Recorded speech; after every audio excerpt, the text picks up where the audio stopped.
Bonjour, vous écoutez la Minute Omicron. À la fin de chaque été, une plante discrète déclenche le retour des éternuements, du nez qui coule et des yeux qui piquent chez une large part de la population. Aujourd'hui, on parle de l'herbe à poux. Comment la reconnaître, pourquoi sa saison s'allonge et comment soulager les symptômes. L'herbe à poux, qu'on appelle aussi ambroisie, est de loin la première cause d'allergie au pollen au Québec. C'est une plante commune qui pousse sur les terrains perturbés, bords de route, terrains vagues, chantiers, à bord de stationnement. Peu spectaculaire à l'œil, elle passe souvent inaperçue jusqu'à ce que ses fleurs libèrent un pollen extrêmement léger, transporté très loin par le vent. On peut donc y réagir sans avoir la moindre plante à proximité. Première chose à retenir, ne pas confondre l'herbe à poux et l'herbe à puce. Ce sont deux plantes complètement différentes. L'herbe à poux provoque une allergie respiratoire par son pollen. L'herbe à puce, elle, cause une réaction de la peau au contact de sa sève. Deux problèmes bien distincts.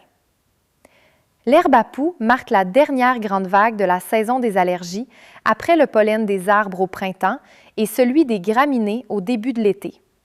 Pour bien des personnes allergiques, c'est la période la plus pénible car elle est intense et peut se prolonger jusqu'aux premières gelées. Et un constat revient chez les spécialistes. Cette saison tend à devenir plus longue et plus chargée. Des hivers plus courts, des étés plus longs et plus chauds laissent davantage de temps à la plante pour croître et produire du pollen. Plusieurs personnes qui se croyaient peu sensibles remarquent désormais des symptômes plus marqués qu'avant.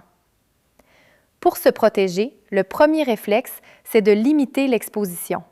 Garder les fenêtres fermées durant les pics de pollen et aérer plutôt après une pluie, quand l'air est plus propre. Une douche et un changement de vêtements après une longue période dehors aident à retirer le pollen accumulé. Le rinçage des fosses nasales avec une solution saline est un geste simple et efficace.